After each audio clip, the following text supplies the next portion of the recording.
tokį žodį. Sveiki, dar minutėlę vis tiek palaukim, dar kol žmonės Gerai. judės, tai minutę. Gerai. Ta. Tai tada galėsim už mažiau nei minutėlę startuoti,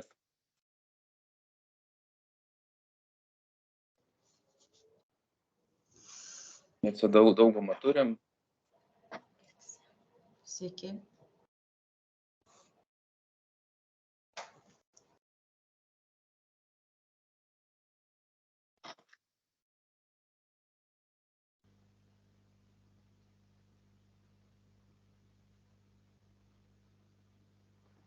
Gerai, tai galim turbūt tada pradėti, o kas prisijungs. Tai visų pirma, labas rytas visiems. Šitą tokį šaltą, labai jau šaltą rytą. Tikiuosi, kad visi šiltai sėdit ar darbe, ar namuose. Patogiai įsitaisė. Tai RRT nusprendė padiskutuoti skaitmeninio paslaugų akto įgyvendinimo tema. Klausimas aktualus turbūt ne tik tai mums, ar ne, bus ir jums kaip institucijai vienaip ar kitaip susijusiai su šito akto įgyvendinimu.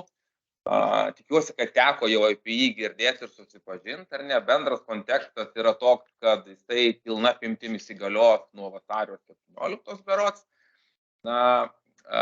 Lietuvoje jisai bus įgyvendintas informacinės visuomenės paslaugų įstatymo kontekste, nepaisant to, kad yra reglamentas, vis tiek tam tikros nuostatos turi būti perkeltos į Lietuvos teisyną.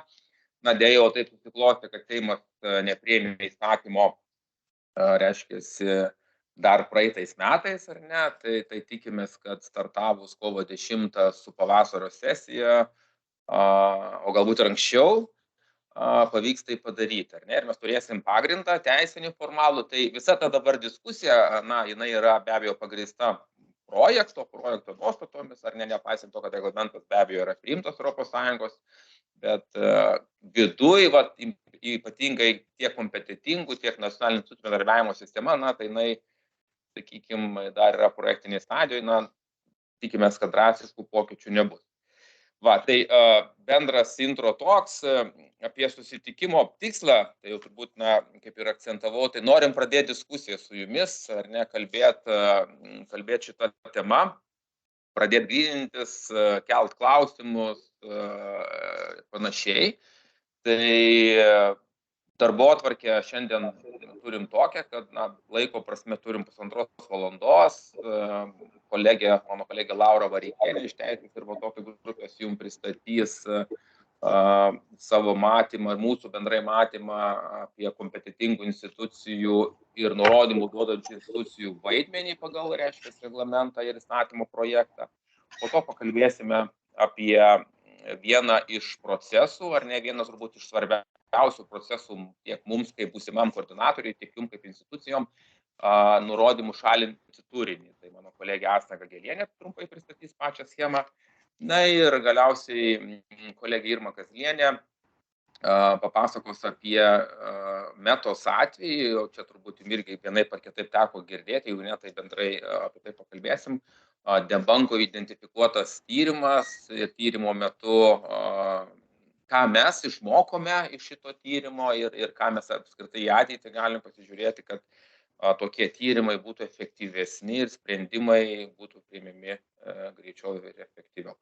Tai toks tikslas, toks formatas paprastas, kviečiam kelt klausimus, kelt ranką, tiek rašyti komentaruose visais būdais ir diskutuoti, kas yra neaišku, kad daugiau naudos iš susitikimo būtų visiems. Tai ačiū ir tada perduodu žodį kolegė Astai. Tai Laura pristatys kompetitingų ir nurodymus duodančių institucijų vaidmenį. Ačiū, Laura. Labą dieną, esu Laura Vareikienė, ryšių reguliavimo teisės grupės atstovė. Taigi pagrindiniai dokumentai numatantis kompetitingų ir nurodančių duodančių institucijų vaidmenį, tai yra Skaitmeninių paslaugų aktas priimtas 22 metų spalio 19 dieną ir jau šiuo metu galioja pagrindinės nuostatos, kas liečia labai didelių interneto platformų ir interneto paieškos sistemų įpareigojimus, o jau už mėnesio vasario 17 dieną įsigalios pilna apimtimi ir bus taikoma visiems tarpininkavimo paslaugų teikėjams. Ir pagal skaitmeninių paslaugų aktą iki vasario 17 dienos reikėjo paskirti nacionalinės institucijas, kurios atsakingos už įgyvendinimą. Tai yra skaitmeninių paslaugų koordinatorių ir kitas kompetentingas institucijas. Ekonomikos ir inovacijų ministerija parengė informacinės visuomenės paslaugų įstatymo pakeitimo projektą. Jisai gruodžio mėnesį buvo pateiktas Seimui ir numatoma, kad jisai bus priimtas pavasario sesijoje. Ir įstatymas numato įgaliojimus institucijoms su konkrečiais vaidmenimis ir taipogi konkretizuoja skaitmeninių paslaugų aktą ir tiesiog pasako, kokios yra tos pagrindinės funkcijos institucijoms. Dar visų pirma norėčiau pristatyti, kokia yra viso reglamento įgyvendinimo institucinė struktūra. Tai kiekviena valstybė narė turi paskirti skaitmeninių paslaugų koordinatorių ir taipogi kitas kompetentingas institucijas dėl reglamento įgyvendinimo ir priežiūros, o europiniu lygiu yra nustatytos pareigos Europos komisijai ir jos pagrindinės funkcijos yra dėl labai didelių interneto platformų priežiūros ir reglamento įgyvendinimo. Ir jau yra paskirtos pirmosios nustatyta, kurios čia interneto platformos atitinka tą labai didelės interneto platformos statusą, o pagrindinis elementas yra, kad paslaugos gavėjų skaičius ES turi būti daugiau nei 45 milijonai paslaugos gavėjų. Ir kaip kelis pavyzdžius galiu paminėti, kad tai yra Facebook, Booking.com, LinkedInas, Pinterest, TikTok, YouTube'as ir visa eilė dar kitų. Ir Europos komisija, jinai nuolatos žiūri, atnaujina, seka ir taipogi kompetentingos institucijos skaitmeninių paslaugų koordinatorius taipogi turi prisidėti prie nuolatinio skaičiaus stebėjimo ir žiūrėjimo, kadagi platformos gali pasiekti tą 45 milijonų skaičių ir tuomet inicijuoti labai didelės interneto platformos statuso suteikimą. Ir taipogi europiniu lygiu yra numatytas dar ir patariamasis organas, tai yra valdyba. Ir šią valdybą sudarys skaitmeninių paslaugų koordinatorių atstovai. Ir taipogi numatyta, kad štai jau vasario 17 dieną valdyba turi pradėti savo veiklą, nes iš tiesų pagal reglamentą tam tikrų teisės aktų komisija negali priimti nepasikonsultavusi su valdyba. Taigi, grįžkime dabar prie nacionalinio lygmens, prie įstatymo projekte numatytų kompetentingų institucijų. Taigi, ryšių reguliavimo tarnyba numatyta, kad bus pagrindinis žaidėjas skaitmeninių paslaugų koordinatorius ir dar 3 institucijoms numatytas kompetentingų institucijų vaidmuo konkrečiose veiklos srityse. Tai yra valstybiniai duomenų apsaugos inspekcijai, vartotojų teisių apsaugos tarnybai ir žurnalistų etikos inspektoriaus tarnybai. Pagrindinis principas yra, kad skaitmeninių paslaugų koordinatorius atsako už visus klausimus susijusius su reglamento įgyvendinimu, išskyrus tuos klausimus, kurie nacionaliniuose teisės aktuose yra priskirti kitoms kompetentingos institucijoms. Ir informacinės visuomenės paslaugų įstatymo projekto 25 straipsnyje yra įvardinta, dėl kurių konkrečių DSA straipsnių yra atsakingos kitos kompetentingos institucijos DAIF, TAT ir ŽEITAS. Kalbant apie pagrindinės kompetentingų institucijų funkcijas, reikia pažymėti, kad, kaip ir didžiąją darbo dalį matomai sudarytų skundų dėl reglamento pažeidimo nagrinėjimas.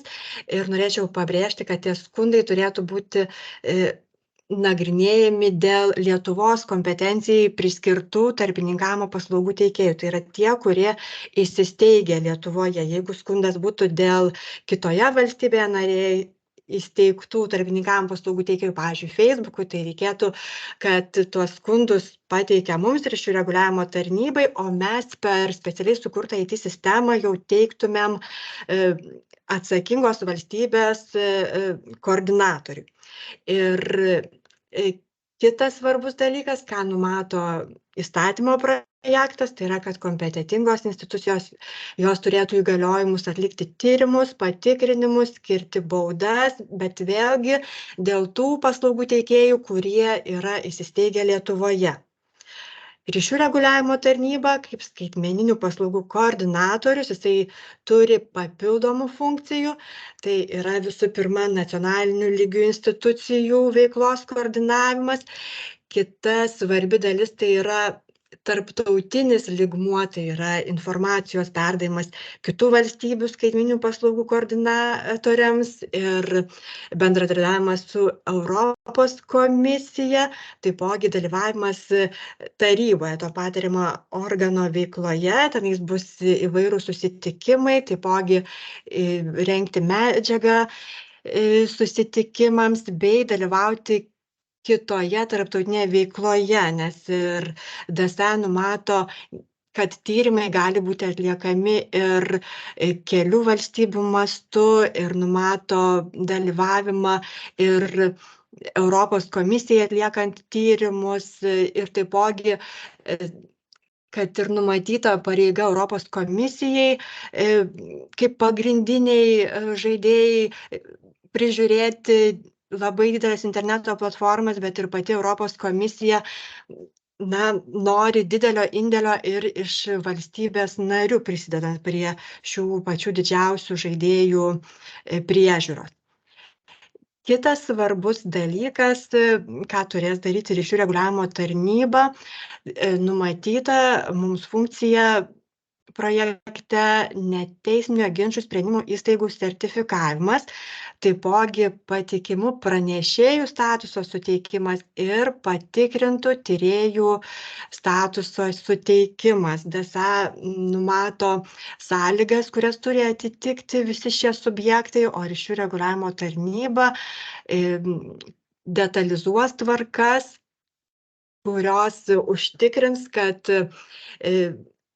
Lietuvoje irgi asmenys galėtų teikti ir neteisminio ginčų sprendimų įstaigų funkcijas ir kad būtų patikimi pranešėjai galėtų, kad būtų suteiktas subjektams šis statusas, kuris įgalintų patikimus pranešėjus teikti pranešimus interneto platformoms ir šiem pranešimam būtų suteikiama prioriteto tvarka. Interneto platformos turėtų visų pirma nagrinėti šių pranešėjų pateiktus pranešimus dėl neteisėto turinio.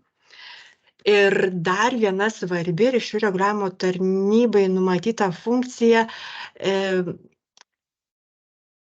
prižiūrėti Europos komisijos kuriamą IT sistemą, per kurią vyks visos informacijos keitimasis tarp Lietuvos koordinatoriaus ir kitų valstybių koordinatorių, taipogi tarp Europos komisijos ir skaitmeninių paslaugų koordinatorių.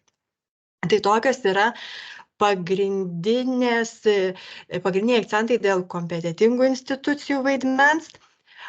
Ir dabar turėčiau prieiti ir trumpai pakomentuoti nurodymus duodančių institucijų vaidmenį, kaip tai numatyta skaitmeninių paslaugų akte ir įstatymo projekte. Taigi skaitmeninių paslaugų akto 9 straipsnyje, kuris vadinasi nurodymai imtis veiksmų prieš neteisėtą turinį, ir 10 straipsnyje nurodymai pateikti informaciją yra pagrindinės sąlygos, kurias turi atitikti šie nurodymai. Ir įstatymo projekte yra numatyta, pabrėžta, kad nurodymų teikimą imtis veiksmų dėl neteisėto turinio elemento nustato Lietuvos įstatymai ar kiti teisės aktai. Taigi pagrindinis akcentas yra būtent nacionalinis reglamentavimas dėl privalomų nurodymų, o DSA jisai nustato sąlygas, kurias turi atitikti tie privalomi nurodymai, kaip pavyzdžiui, kad nurodyme turi būti nuoroda į teisinį pagrindą, kuriuo remiantis duodamas nurodymas, taipogi motyvų paaiškinimas ir kita svarbi informacija, taipogi yra ir kalbos reikalavimas taikomas. Ir taipogi DSA jisai apibrėžia, kas yra neteisėtas turinys, dėl kurio yra duodami tie privalomi nurodymai, kurie patenka į DSA apimtį.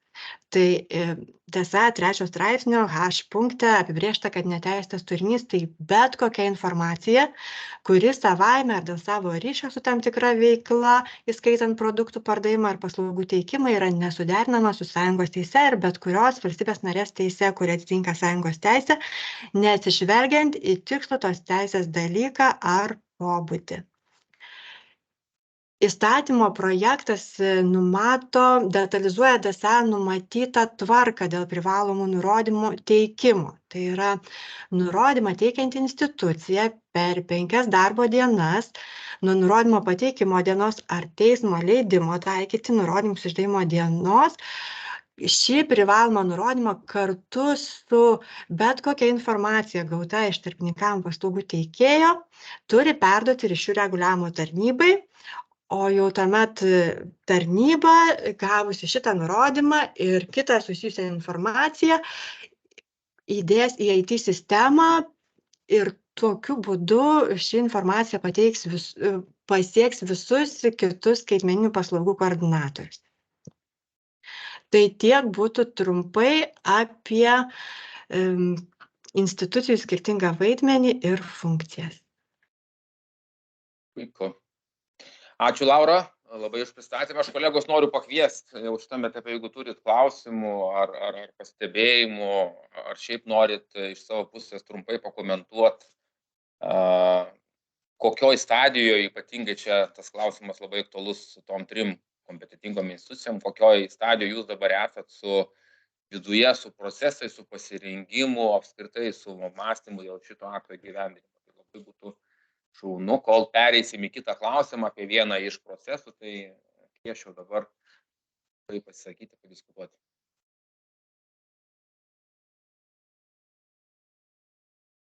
Ana, prašau, keliat ranką, prašau, tai pateikit klausimą. Labadiena. Aš esu Ana Sedekienė iš Lietuvos kriminalinės policijos biuro.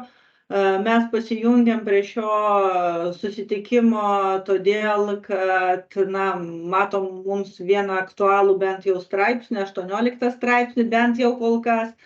Tačiau, kiek suprantu, tam naujajam įstatymė gyvenančiam reglamentą policija niekur neminima. Nesam detaliai išsinagrinėję, tai galbūt jūs esate, tai policija nėra kompetentinga institucija. Ir jeigu nėra, tai bent jau pagal 18 straipsnį, kaip, kas kitas bus tą kompetentingai reaguoti. Ačiū. Tai į ką norėčiau atkreipti dėmesį, tai dar įsivertinti, ar policija priklausytų prie institucijų, kurios duoda privalomus nurodymus. Gal šiame kontekste būtų dalyvavimas šioje DSA įgyvenimo srityje. Prie kompetentingų institucijų policija tai tikrai nėra priskirta, bet klausimas dėl privalomų nurodymų, ar duoda, ar būtų tikslinga duoti privalomus nurodymus interneto platformoms, nes ir DSA pabrėžė ir įstatymo projekte pabrėžta, kad institucijos jos turėtų galėti duoti privalomus nurodymus ne tik dėl tarpininkavimo paslaugų teikėjų Lietuvoje, bet taipogi ir dėl kitose valstybėse įsisteigusių tarpininkavimo paslaugų teikėjų. Ta prasme, kad ir dėl Facebooko, dėl YouTube'o, kad privalomus nurodymus galėtų duoti ir Lietuvos institucijos. Tai jeigu galėčiau pasitikslinti, tai jeigu mes ir nesame įvardinti tarp teikiančių nurodymus, vis tiek galėsime duoti nurodymus, ar kaip tai bus įgyvendinta? Tai nei įstatymo projektas, nei DSA nepateikia institucijų sąrašų, kurios duoda privalomus nurodymus. Informacinių visuomenės paslaugų įstatymų projekte yra pasakyta, kad privalomus nurodymus duoda pagal nacionalinę teisę, taigi reikėtų tuomet žiūrėti, kokie yra įgaliojimai pagal nacionalinę teisę, kuri liečia neteisėtą turinį apibrėžtą DSA, kaip pavyzdžiui visuomenės informavimo įstatyme yra apibrėžta, kas yra dezinformacija. Tai patenka į neteisėtą turinį ir ten yra pareigos kelioms institucijoms duoti privalomus nurodymus. Ir beros, jeigu nesuklysiu, policija ten irgi yra įvardinta, kad gali duoti privalomus nurodymus dėl terorizmo liktai. Taip, terorizmas, bet tai jau yra kitas, tas, aš suprantu, specializuotas reglamentas dėl teroristinio turinio internete šalinimo ir pagal jį tas pakeistas visuomenės informavimo įstatymas. Ir taip, dėl teroristinio turinio, nes vadovaujamės kitų reglamentų ir jį gyvendinančių nacionalinių teisės aktų. Tai tą pareigą mes žinom, suprantam ir viskas įgyvendinta. Tai mano klausimas toks labai bendras ir paprastas, nes dėl kitų turinių mes ir nesigilinom. Ar policijai tektų dar kažkokia pareiga šalinti turinį? Išduoti privalomus nurodymus, būtent kylančią iš DSA, ne iš teroristinio turinio internete reglamento. Tai pats DSA, jisai tai palieka nacionaliniai teisei įsivardinti konkrečius atvejus, kas yra tas neteisėtas turinys ir būtent nacionalinės teisės aktus pasakyti, kas gali ir dėl kokio turinio duoti privalomus nurodymus.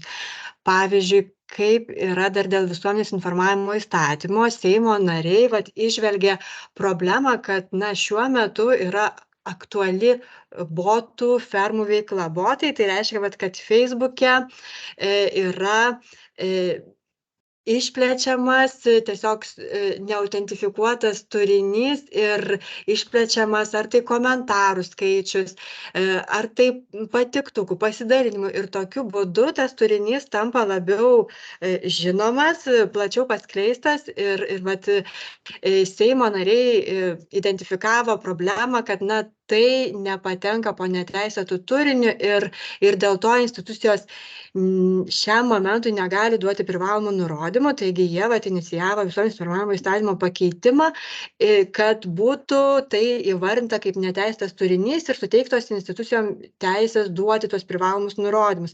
Tai yra kaip pavyzdys, kad tai yra paliekama nacionaliniai teisei ir šiuo metu Europos komisija yra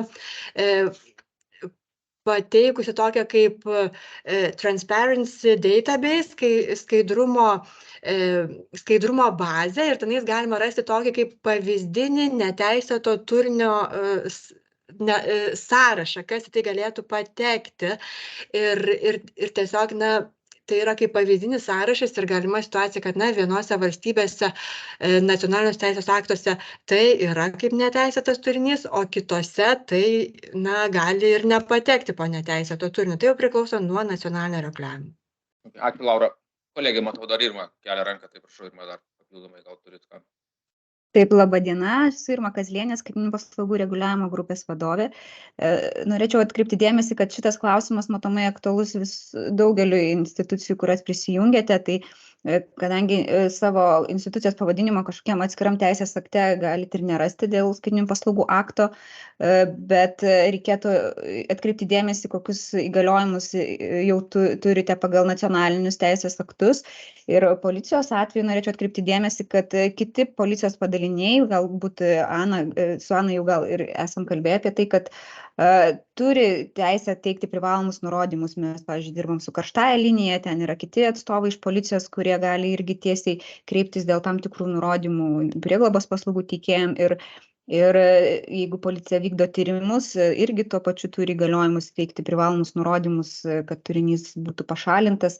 Ir aišku, ten tyrimus atlikti savo įprastą eigą. Žodžiu, praktika jau yra šitais klausimais, tai ir orientuota šitą sistemą, kad sistema, kuri jau vyksta nacionaliniu mastu, jinai ir toliau turi vykti ir kaip galima sklandžiau, bet atsiranda papildomi tam tikri žaidėjai, kuriuos Asta pristatys schemoje, kaip tai atrodys naujam kontekste, bet principe procedūros turėtų būti kol kas tokios, kokios jis yra. Pavyzdžiui, etikos inspektoriaus tarnyba irgi gali teikti privalomus nurodymus tuo pačiu, būdama ir kompetitinga. Tai kiekviena institucija turi įvertinti savo teisinę bazę, kokius nurodymus kam kada galėtų duoti. Tai tiek norėjau patikslinti. Ačiū. Irma, geras patikslimas, aš tiesiog... Ačiū.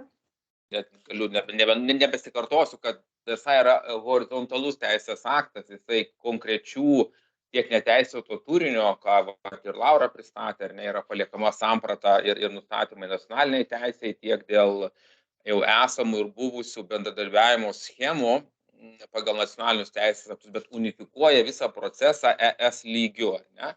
Tai tą svarbu yra akcentuoti. Dabar aš dar norėjau pasinaudoti progą visgi paklausti, o gal galėtų trumpai pakomentuoti tiek duomenų apsaugos inspekcija, tiek žurnalistų etikos inspekcija, tiek vartotojų teisės apsaugos tarnybos atstovai, kaip minėjau, kaip jums sekasi diskutuoti viduje, kur esate ties tuo klausimu, bent jeigu galima po keletą žodžių. Dėkui. Sveiki. Ar girdite mane? Puikiai. Taip, tai aš esu iš duomenų apsaugos inspekcijos, Lina. Mes, žinokite, dar konkretaus plano neturime. Tiesiog pradinėme etape visiškai esame, dar jokio konkrečiai kažkokio tokios sistemos tokios neturime. Tai nežinau, pradėsime turbūt daugiau po šito susitikimo, kai bus aiškiau šiek tiek visiems. Puiku, tai čia irgi yra informacija, ačiū Jums labai. Tai mes ir tikimės, kad pradėta diskusija ir pastumėt visas institucijas, pradėti diskutuoti. Su VDAI mes vėlgi turėtum ten pagal projektą atskirą papildomą stipresnį bendradarbiavimą dėl sisteminių rizikų, bet aš manau, tada mes tą paplėtosime ateityje. Ne? Gerai, ačiū labai. Prašau, Aliona, iš Žeito. Labą dieną. Ar girdit? Taip. Iškart palengvėjo. Tai žurnalistų etikos inspektoriaus tarnyba, Aliona Gaidarovič. Mes jau esame pažengę. Jau mes bendradarbiaujam ir su Facebooku ir su YouTube'u. Taip pat bendraujam ir bendradarbiaujam su ryšių reguliavimo tarnyba šitoje srityje. Sakyčiau, kad turbūt per petį nespjausiu, į medį nebelsiu, bet ačiū Dievui, sekasi kol kas pakankamai gerai, tiek, kiek turim pajėgumų, va taip pasakysiu. Pesimistiškai, optimistiškai. Puiku. Taip pat dėkui už žinutę. Prašau, toliau Aida Gasiūnaitė Stagvinskienė. Sveiki, aš atstovauju vartotojų teisės apsaugos tarnybą, tai mes tą privalomų nurodymų instrumentą turim ir iš esmės teisės aktai ir numato tose srityse, tai yra reklama, Tai yra pavojingi produktai, tai yra vartotojų teisių pažeidimai internetinėje erdvėje, tai kaip ir iš esmės mums čia nėra taip jau kažkas naujo, tačiau tas europinis segmentas, jisai kelia šiek tiek nerimo, nes būtent tas ir buvo, kad mes turim veikimo laisvę tik tai nacionalinėse erdvėse ir tiek. Tai bus įdomu žiūrėti, kaip sekasi su tom platformom bendradarbiauti. Apsibrėšim, kaip mes dalinamės tą mums vieną skirtą etatą tom papildomom funkcijom, nes tai yra 3 skyriai, tai matyt kažkas po trečdalį ir gaus to varianto. Tai mes esam irgi diskusijose, mums šitas renginys buvo labai svarbus, kad tie visi skyriai čia irgi šiandien dalyvaujantys šiek tiek girdėtų, o aš pasistengsiu kažkaip tą koordinavimo funkciją šiek tiek turėti ir daryti ją. Tai va, tai ačiū už renginį, kad būtų tas ir su kolegomis ryšys palaikomas, nes manau, kad irgi tai ir nauja, ir šiek tiek ne, ir reikės to bendro įdirbio tikrai. Tai ačiū labai. Puiku, ačiū dar kartą jums irgi pasakymą. Ar kolegos ir kiti dalyviai dar turėtų klausimų prieš perinant? Jeigu turi, tai prašom kelti ranką.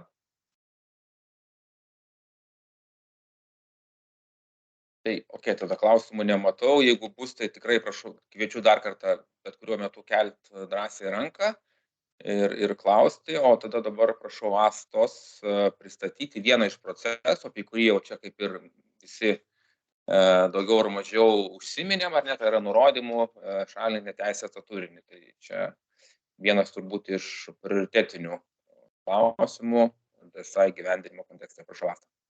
Ačiū labai, Vygantai. Tai esu Asta Gagelienė, skaitmeninių paslaugų reguliavimo grupės patarėja. Ir, koordinuoju ir jūs visus pasikviečiau, jau su kuriais ir bendravome tiesiogiai ir elektroniniu paštu. Tai tikrai labai malonu, aš būsiu tas contact point dėl visų klausimų.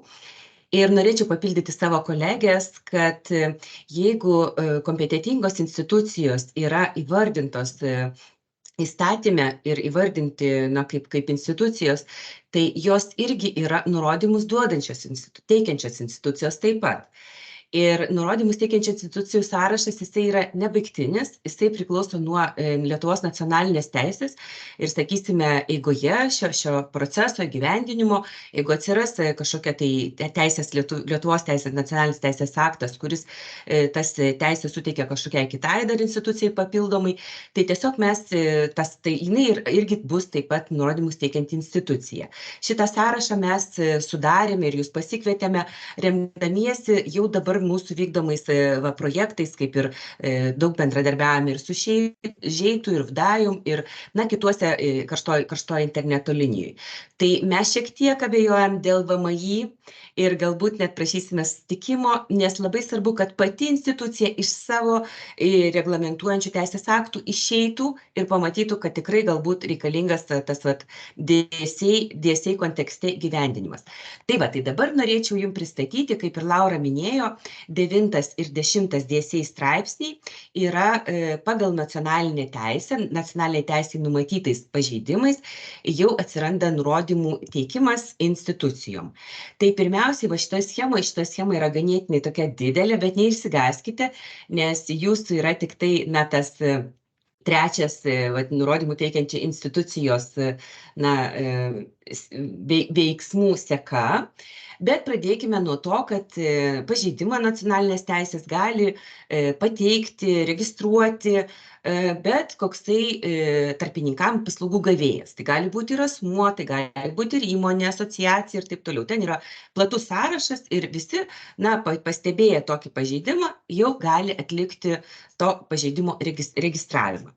Ir DSA įpareigoja tarpininkavimo mažus ir didelius tarpininkavimo paslaugų tiekėjus, išskyrus labai mažas įmonės, jau pas save turėti, savo interneto svetainėse turėti skundų registravimo sistemas. Skundų registravimo sistemas ir tada skundų nagrinėjimo sistemas vidinės. Tai čia bus kaip kompetentingų institucijų ir mūsų kaip skaitmeninių paslaugų koordinatoriaus, toksai kaip ir prievolė, jeigu tai jau būtų pažeidimas, jeigu tokių sistemų neturėtų, reglamento pažeidimas. Bet jau kiek pasižiūrėjome, kiek atlikom tyrimą, tai yra jau iš anksto, dauguma įstaigų, kurios teikia paslaugas, jos turi galimybę kontaktinę jau žmogui pateikti tą pastabas ir registruoti pažeidimą. Tai pirmiausias kelias tai yra tarpininkavimo paslaugų tiekėjas, jisai gauna pranešimą, kad yra kažkoksai tai skundas. Jisai tą skundą nagrinėja ir jeigu yra viskas, tą rezultatą perduoda paslaugų gavėjui, jeigu paslaugų gavėjas patenkintas sprendimu, viskas yra labai gerai, procesas pasibaigia ir turinys yra pašalinamas, jeigu toks ir buvo tas reikalavimas. Jeigu taip neįvyksta, tai tada, jeigu sprendimas nesutinkamas su sprendimu, tada tas ginčo nagrinėjimas pereina į neteisminių ginčų nagrinėjimo etapą ir čia jau vėlgi bus įsteigtos tos neteisminių ginčų institucijos, bus suteikta ta teisė ir čia reglamentuoja DSA 21 straipsnis. Ir čia įvyksta procesas ir jisai pasibaigia vienokio ar kitokio sprendimu. Taip pat tarpininkavimo paslaugų gavėjas gali kreiptis ir tiesiai į nurodymus teikiančią instituciją. Tai sakysime, jeigu tai yra pažeidimai susiję su, kaip ir policijos, pavyzdžiui, atveju, tai galbūt sukčiavimo schemos kažkokios, tai ar vartotojų teisių apsaugos tarnybos, ar Lietuvos banko pažeidimai, kurie įeina į jūsų kompetenciją. Tai galima kreiptis ir tiesiogiai į nurodymus teikiančią instituciją. Tada institucija 9 straipsnio pagrindų pradeda tyrimą.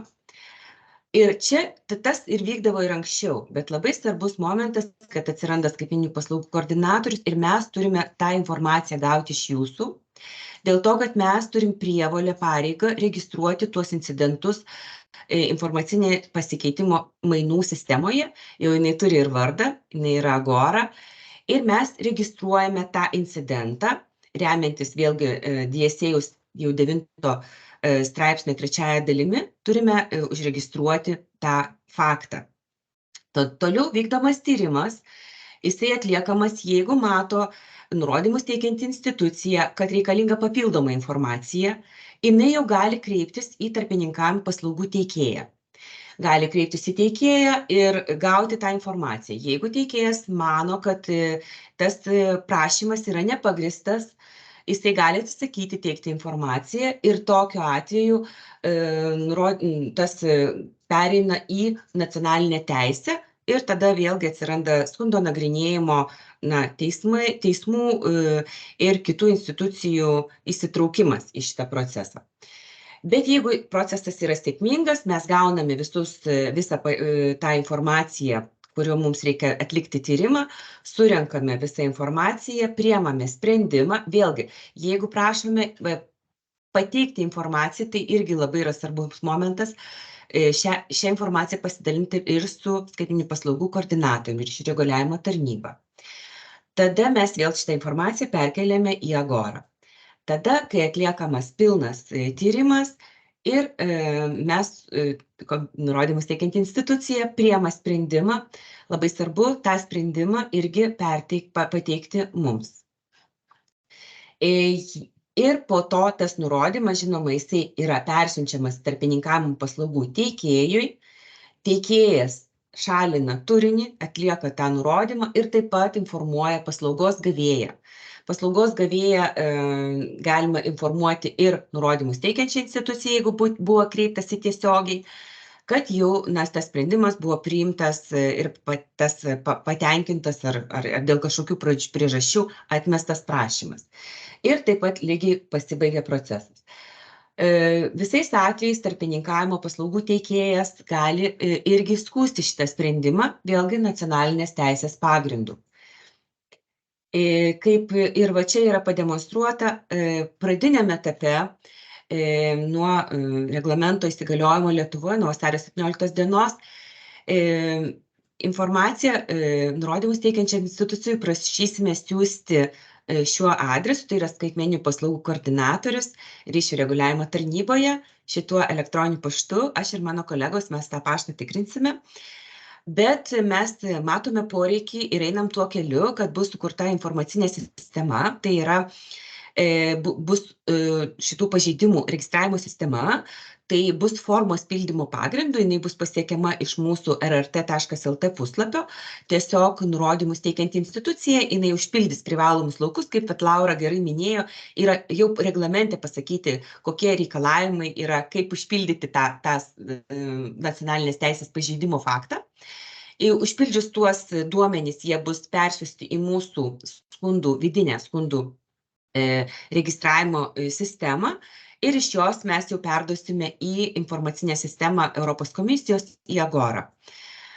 Šiuo metu Agora yra pradinėje stadijoje, mes jau turime beta versiją, turime kelis prisijungimus, atliekame testavimo, dabar esam testavimo periode, bet yra jau dabar aišku, kad pilna apimtimi ir viso reglamento įgyvendinimas bus pasiektas tik tai 25 metais ir net Europos komisija neįvardino mėnesių. Tai, čia yra toksai šiek tiek pasilikta vietos, nes sistema tikrai yra sudėtinga, yra visos ES šalys, paslaugų koordinatoriai į tą sistemą teikia informaciją ir tokiu būdu vykdomi yra ir bendri tyrimai ir daug yra tų scenarijų. Šiandien aš noriu apsiriboti tik tai tuo, ką jūs iš tikro jau ir darote ilgus metus pagal teisės aktus, kurie nustato jums tas pareigas.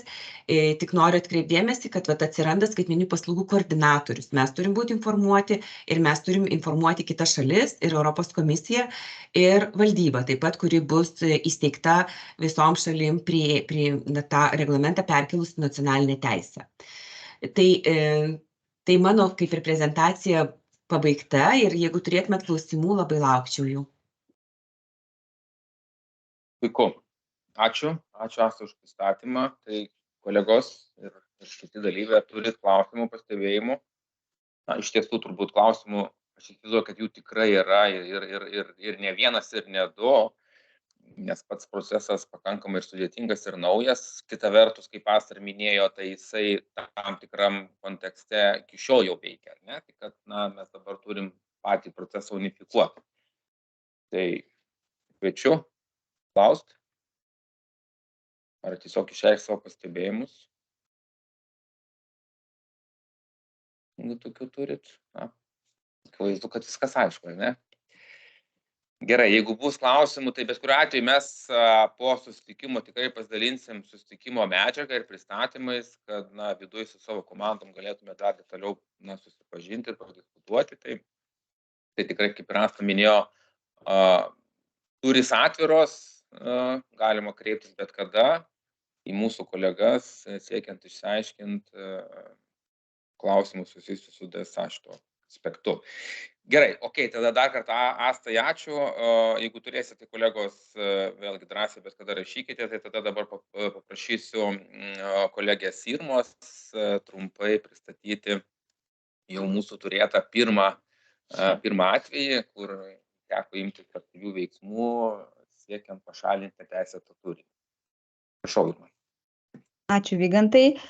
Aš trumpai papasakosiu be prezentacijos, galbūt papildys eigoje ir kolegos iš Nacionalinių krizių valdymo centro savo patirtimi, bet apibendrintai tai situacija buvo tokia, kad ryšių reguliavimo tarnyba, kaip potencialus skaitmeninių paslaugų koordinatorius, buvo įtrauktas į diskusijas tuomet, kai Debank, tokia organizacija, atliko tyrimą ir įžvelgė sukčiavimo schemų praktiką Facebook platformoje. Ir buvo tam tikras nuorodų kiekis, kuris tose schemose galimai dalyvavo. Ir tos nuorodos keliavo kanalais ir buvo pasiekę Meta, bet Meta į prašymus įvertinti tos nuorodas, tas galimai nelegalias paskyras Meta kaip ir nereagavo. Ir rezultate buvo ir susitikimas su Meta nuotoliu. Tarnyba turėjo progą įsitraukti į šitą procesą. Tas nuorodas turėdama jas pateikė Meta tiesiogiai ir galiausiai buvo tos nuorodos pašalintos beveik visa apimtimi, tai 11 nuorodų iš 12 buvo pašalinta. Reiškia, kad paskyrų tam tikrų Facebook platformoje neliko. Bet šiame, kaip pamoką mes išmokom, kad kaip Meta bent jau pateikė, kad nurodymai kažkokias paskyras įvertinti turi ateiti į Meta specifiniais kanalais, kuriuos kai kuriais atvejais jau Meta yra atidirbus, pavyzdžiui, Žeito kanalas, dabar prašo Meta atstovai, kad vartotojų teisų kanalas būtų aktyvesnis ir praktikuojamas, bet mes, kadangi kaip skaitmeninių paslaugų koordinatorius dar nesam paskirti ir tik potencialus, mums tai buvo pratimas, ką mums reikia daryti tokiu atveju, nes nepaisant to, kad mes išsiuntėm tas nuorodas Metai ir turinys buvo pašalintas, bet supratom, kad tai ne visai tas kelias, kuris galbūt turėjo būti, nes mes negalim teikti privalomų nurodymų savo kompetencijoje. Realiai tai yra institucijų koordinavimas, kas kokiais atvejais turi vertinti, ar tos nuorodos, ar tos paskyros pažeidžia nacionalinius teisės aktus ar ne. Tai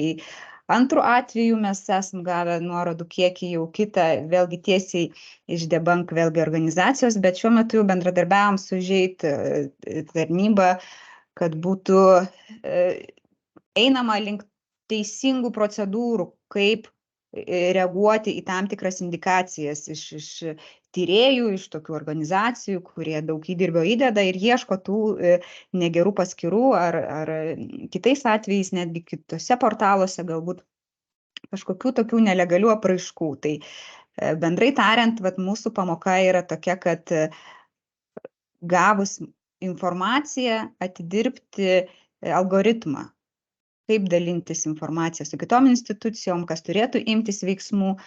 Ir aišku, mes dar kaip esantis nauji šitam visam lauke Meta ir jų reakcijos, tai negalim gal taip pilnai atspindėti paveikslo, kaip galbūt pasakotų Nacionalinis krizių valdymo centras. Jie galbūt turi savo nuomonę, nes jie turėjo ilgą procesą iki tol, jie teikė tas nuorodas Metai ir tai nebuvo reaguojama. Tas bendradarbiavimas vyko vangiau. Nežinau, gal tam tikros aplinkybės lemia Metos norą bendradarbiauti greitai ir šiandien turėsime po pietų susitikimą gyvai su jais.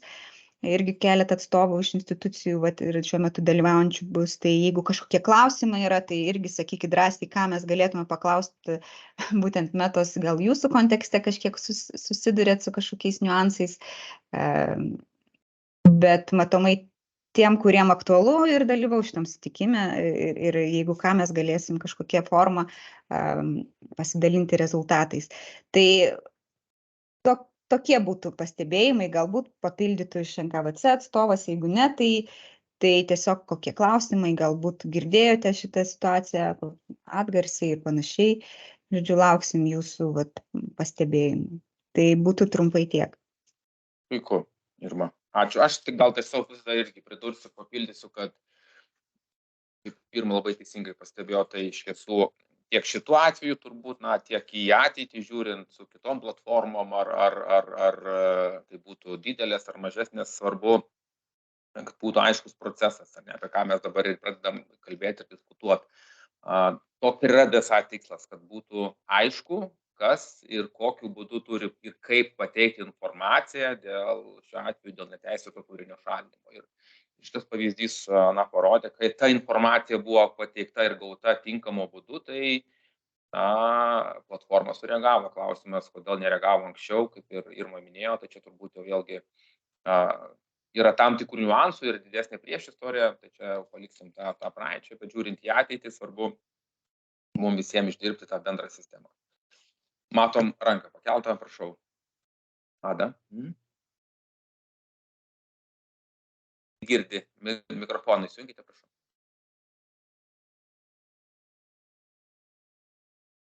Ne, vis dar nepavyksta. Dabar jau bus gerai. Išjungėt vėl. Nesigirdit. Dabar bandykit.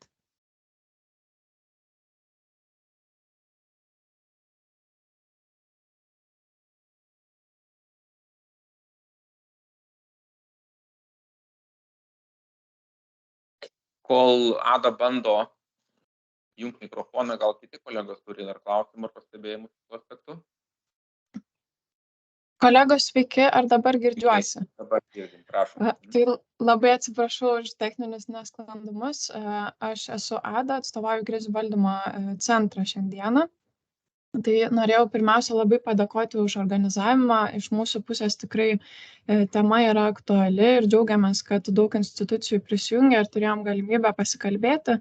Tai aš tik labai trumpai norėjau papildyti dėl bendradarbiavimo būtent su Meta ir kitomis socialinių tinklų platformomis. Tai iš mūsų pusės, kadangi mūsų centras daugiau yra kaip koordinuojant instituciją informacinių atakų atvejais, tokių labiau krizinių situacijų atvejais, bet mums yra įdomus apskritai, daugeliu prasmių ir kiti tyrimai, kurie atskleidžia, kaip galima manipuliuoti ir kokios technikos yra naudojamos. Tai mūsų bendrai vaidmuo yra toks ir mes tikrai labai pritarėme RRT kolegoms ir matome, kad kol kas šiandieną dar nėra gerai, nesame ir patys nacionalinė prasme išsidirbę algoritmą, kaip skirtingos institucijos dirba su skirtingo pobūdžio manipuliavimo atvejais, kadangi, kaip žinom, technologinės galimybės priešininkų pusėje jos plečiasi, atsiranda daugiau ir dirbtinių intelektų grįstų pajėgumų ir tas apibrėžimas, kuri čia ataka labiau priklauso finansiniam nusikaltimui, o kuri galbūt, nežinau,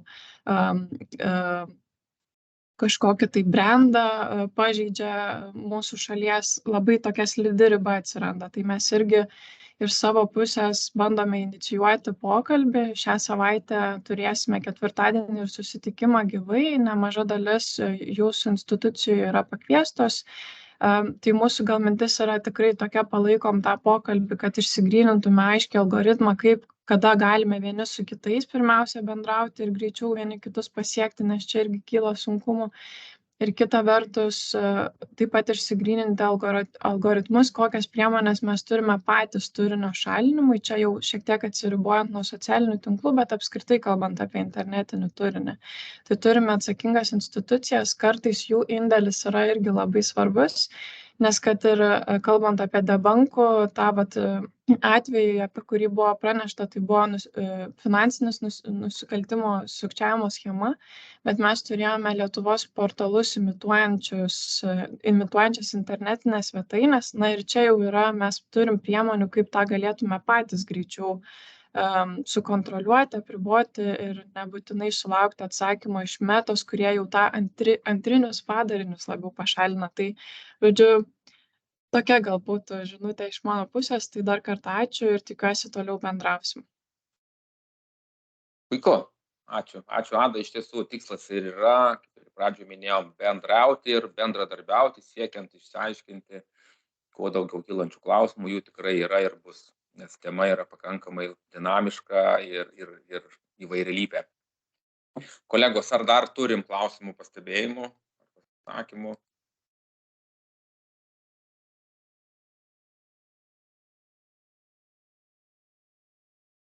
Panašu, kad ne. Tai jeigu neturim, tai pavyko anksčiau baigti, tai turbūt dirbtinai netempsim visų laiko. Tai dar kartą Aš atsiprašau labai, esu Viktorija Dobrinskienė ir vienas klausimas kilo, tai nepraleisdama progos. Iš vartotojų teisių apsaugos tarnybos esu. Norėjau pasitikslinti, ar yra numatoma kažkokios gerosios praktikos dalymosi perspektyva ateityje, pavyzdžiui, tos nurodymus duodančiom institucijom, sakykime, pradės veikti ar ne dokumentas ir, sakykime, kažkurioje institucijoje paleis vykdys tą procesą pagal jūsų tą, sudėtingai atrodančią schemą ar ne, ir, sakykime, dalintis praktiką, kaip ta institucija jau padarė tą tyrimą, galbūt, kaip minėjot, yra, pažengusi, kurie daugiau ten jau tais klausimais dirba, tai galbūt pasidalinti ateityje ir su mumis, sakykime, kaip vykdė tą procesą ir kur buvo silpnos vietos, stiprios, ar yra numatytas tas bendradarbiavimas tarp nurodymus duodančių institucijų. Ačiū. Puiku. Tai aš iš savo pusės, kolegos dar papildys ir pakoreguos, aš jeigu neklystu pačiam gal projekte, kalbant apie tą tokį, kaip jūs sakote, ar yra numatytas, ten tokio privalomumo nėra, bet aš manau, tokiem dalykam jo ir nereikia. Ne? Aš manau, tą mes jau darom ir dabar, tą darysim ir ateityje. Ir mūsų viena iš pareigų yra, kaip koordinatoriaus, užtikrinti, kad nacionaliniu mastu sistema veiktų puikiai. Tai viena iš priemonių ir bus, ką jūs ir minėjote, tai yra tų gerųjų pavyzdžių, gerųjų praktikų identifikavimas ir dalinamasi tarp visų institucijų. Tai tikrai labai geras pastebėjimas ir klausimas, tai mes tą žinom, bet dar kartą pasižymėsim ir akcentuosim, kai jau turėsim tiek iš savo pusės, tiek ir iš kitų institucijų, ką pasidalinti, tai be abejo tą darysim. Kolegos, dar nebent kažką papildyti turi. Aš norėčiau papildyti, kad mes ir matome tą mums skirtą ir pareigą tokiu būdu realizuoti, tai yra bendradarbiauti su visom nurodymus teikiančiom institucijom. Ir va šitas toksai pirminis renginys, tai yra ta bendrinė tokia informacija.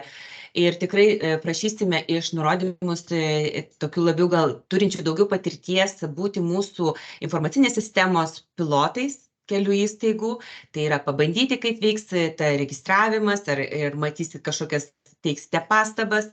Tai mes matome, kad esame viename lauke, viena komanda.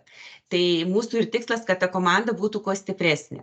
Tai sakysim, šiandien aš pristačiau tikrai gal atrodančią sudėtingai, bet kaip nurodymus teikiančiai institucijai tikrai nedaug tų žingsnių, kuriuos reikia atlikti schemutę. Taip pat aš ją atsiųsiu ir papildomai, tikrai ją ramiai pasinagrinėjus, jinai yra ganėtinai paprasta. Ir taip pat mes planuojame dar padaryti kelis susitikimus iki reglamento įsigaliojimo. Tai kai mes norėsime apimti kitoje šalyje esantį pažeidimą, kai šnekėsime, kaip ir Vygantas minėjo, apie Europos komisijos įgaliojimus su didelėm platformom, tai mes turime tokį tikslą, galbūt nedarysime to intro tokio didelio, bet tiesiog tokius trumpus renginukus, tai aš matau tokį būdą dirbti. Tai čia mano toksai ir yra matymas, kaip šitą procesą galėtumėm padaryti greitą, patogų ir visiems suprantamą. Taip pat visais klausimais aš ir būčiau tas contact point, man rašykite, mano elektroninį paštų adresą turite. Dabar mes turime 11 institucijų, bet 36 dalyvius. Tai aš tuos elektroninio pašto adresus, kuriuos man iškomunikavote ir turiu, tai aš jiems ir išsiųsiu tą visą prezentaciją, įrašą ir taip toliau, o jūs jau savo viduje pamatysite, pasidalinsite su kolegomis ir galų gale tas mūsų ir susitikimo tikslas buvo atrinkti tuos jūsų pusėje esančius kolegas. Tai irgi tas ir labai svarbu, kad suprasti, koks tai yra, kas mūsų laukia ir kas už tai bus atsakingas. Tai tikrai labai ačiū visiems už dalyvavimą ir tikrai iki tolimesnių sekančių susitikimų. Tai ačiū, tada dar kartą. Ačiū Jums. Ačiū Jums visiems. Ačiū visiems. Labai ačiū kolegos ir viso labo.